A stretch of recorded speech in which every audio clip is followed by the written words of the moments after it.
Hour runaway kite এর যে unit 1 আমি আলোচনা করেছি এবং এটা অলরেডি তোমাদেরকে বুঝিয়েছি। আজকের এই ক্লাসটা করব আমরা unit 2 of our runaway kite, and this is exclusively for class 10 students of class 10 under WBBSE অর্থাৎ West Bengal board of secondary education.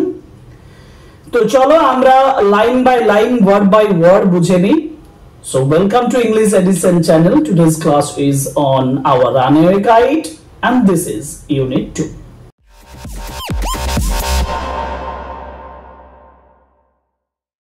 Unit 2 শুরুতে যেটা বলা হয়েছে ইট ইজ অল, আমরা এর আগের যে অংশটা সেটা একটু মনে করিয়ে দিই। আমরা যখন ইউনিট 1 পড়েছিলাম, ইউনিট 1 এর লাস্ট যে অংশটা পড়েছিলাম, দেখো আমি তোমাদেরকে দেখাচ্ছি, যেটা বলেছিলাম Claude and I did not understand what he meant. Actually narrator এবং ক্লড তার বাবাকে, তার ফাদারকে জিজ্ঞেস করছে যে why they had no relations and their father became very emotional. তাদের বাবা খুব আবেগ ঘন হয়ে যাচ্ছেন এবং their father said that he was only responsible behind that. তিনি এটার জন্য দায়ী এবং এটার পরে that emotional expression এর পরে narrator এবং ক্লডের মনে হচ্ছে যে they wished they had not asked such question. এই ধরনের প্রশ্ন তাদের বলা উচিতই ছিল না। আমরা ইউনিট 2 তে সেখান থেকে স্টার্ট করব। It is always lovely on the big half moon in summer. এটা কিন্তু খুবই lovely, it is always lovely, এটা খুব সুন্দর। বিগ হাফ মুনে এটা খুব সুন্দর, ইন সামার গ্রীষ্মতে। Where it is fine, যখন এটা সুন্দর থাকে, the harbor is blue and calm. Harbour মানে বন্দর, বন্দরটা নীল এবং শান্ত থাকে। With the little wind and ripples, হালকা বাতাস, আর রিপলস মানে তরঙ্গ, আস্তে আস্তে জলের উপরে একটা যেন তরঙ্গ বয়ে যায়। With little wind and ripples, every summer, প্রত্যেক গ্রীষ্মতে, we had some hobby, আমাদের একটা শখ থাকে, আমাদের হবি ছিল। প্রত্যেক গ্রীষ্মতেই এভরি সামারে উই হ্যাড সাম হবি, হবি মানে হচ্ছে শখ, আমাদের শখ ছিল। দ্য লাস্ট সামার, গত গ্রীষ্মতে, বিফোর ডিক এন্ড মিমি কেম, ডিক এবং মিমি আসার আগে, we were crazy about kites, we were crazy, আমরা পাগল ছিলাম, অ্যাবাউট কাইটস, ঘুড়ি নিয়ে। A boy on the mainland, মেনল্যান্ডের একটি ছেলে, a boy on the mainland, মেনল্যান্ডের একটি ছেলে, সোড ক্লড, ক্লডকে দেখিয়েছিল হাউ টু মেক দেম, কিভাবে কাইটস তৈরি করতে হয় এটা দেখিয়েছিল। So a boy on the mainland, মেনল্যান্ডের একটি ছেলে, সোড ক্লড, ক্লডকে দেখিয়েছিল হাউ টু মেক দেম, কিভাবে এগুলো তৈরি করতে হয়। ব্যাক অন দ্য আইল্যান্ড, আইল্যান্ডে ফিরে এসে we made plenty of kites, আমরা প্লেন্টি মানে অনেক অনেক ঘুড়ি তৈরি করেছিলাম। Claude would go around, Claude দৌড়ে যেত to the other side of the island, আইল্যান্ডের ওই দ্বীপের অন্য দিকে দৌড়ে যেত। And we would play, আমরা খেলতাম shipwrecked mariners, এটা একটা খেলার নাম, shipwrecked mariners খেলতাম। Signaling to each other, একে অপরকে সিগন্যাল করতাম, সূচিত করতাম। সিগন্যাল দিয়ে আমরা কাজ করতাম কি দিয়ে? with kites, ঘুড়ি দিয়ে সিগন্যাল দিতাম। We had a kite, আমাদের একটা ঘুড়ি ছিল, that was big, যেটা খুব বড় ছিল, and covered with lovely red paper, এবং যেটা ঢাকা ছিল সুন্দর একটা রেড পেপার দিয়ে, রেড লাল পেপার দিয়ে আমাদের কাইটটা ঢাকা ছিল। না ওই পেস্টেড, আমরা পেস্ট করেছিলাম, আমরা চিটিয়ে দিয়েছিলাম গোল্ড টিনসেল স্টারস। না টিনসেল স্টারস বলতে কি বোঝায়? এটা এক ধরনের কালারফুল চকচকে স্টারস, তো প্লাস্টিকের তৈরি স্টারস। দেখো বলেছে strips of shiny material used for decoration, ডেকোরেশনের জন্য তৈরি একটা শাইনি মেটেরিয়াল, একটা চকচকে উপাদান, সেটাকে বলা হয় টিনসেল। সো সেই টিনসেল স্টারস ছিল অল ওভার ইট, চারপাশে, and had written our names full on it, এর উপরে আমাদের নাম সম্পূর্ণভাবে লেখা ছিল।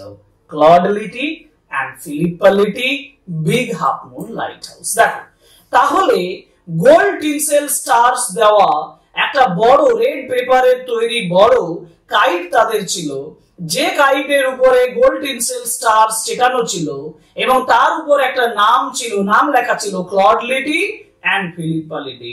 একটা জিনিস লক্ষ্য করো, এইখানে প্রথম আমরা দেখতে পাচ্ছি ন্যারেটরের নাম, আমরা ন্যারেটরকে পেলাম।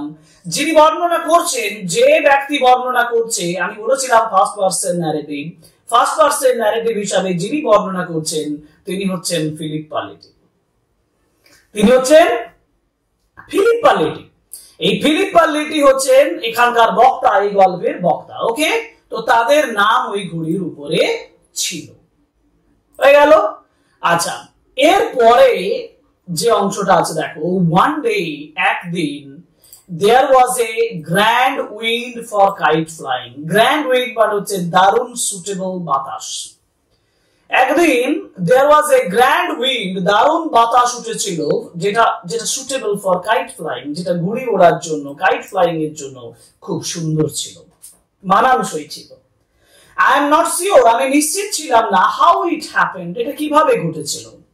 But as I was bringing the kite from the house, কিন্তু যেহেতু আমি ঘুড়িটাকে নিয়ে আসছিলাম, when, as মানে এখানে when অর্থে, যখন আমি নিয়ে আসছিলাম, when I was bringing the kite from the house, ঘুড়িটাকে যখন আমি বাড়িটা থেকে নিয়ে আসছিলাম, I tripped, আমি হোঁচট খেয়েছিলাম, and fell over the rocks, পাথরের উপরে পড়ে গিয়েছিলাম।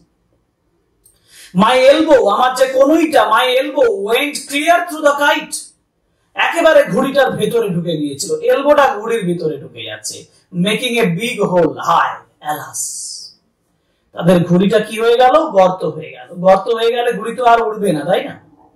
তাহলে মেকিং এ বিগ হোল, বড় একটা গর্ত তৈরি হয়ে গেল।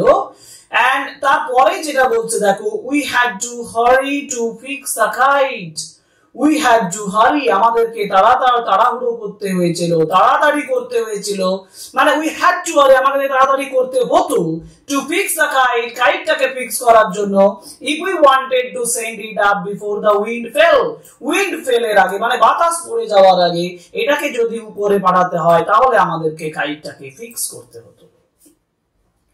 We rushed, আমরা দৌড়ে গিয়েছিলাম, into the lighthouse, লাইট হাউসে দৌড়ে গিয়েছিলাম, to get some paper, কিছু পেপার নিয়ে আসার জন্য।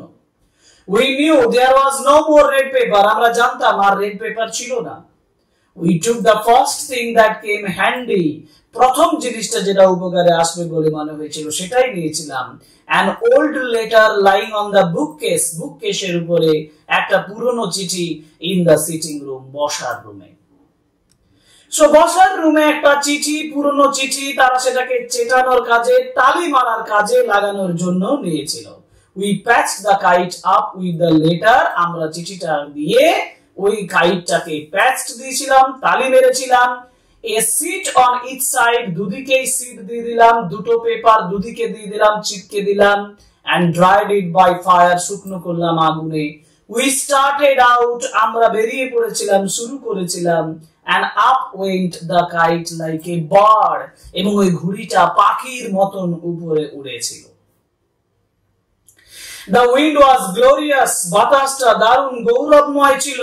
And it soared মানে হচ্ছে ভেসে বেড়ানো, এটা ভেসেই যাচ্ছিল। All at once, হঠাৎ করে snap, cut, কেটে গেল।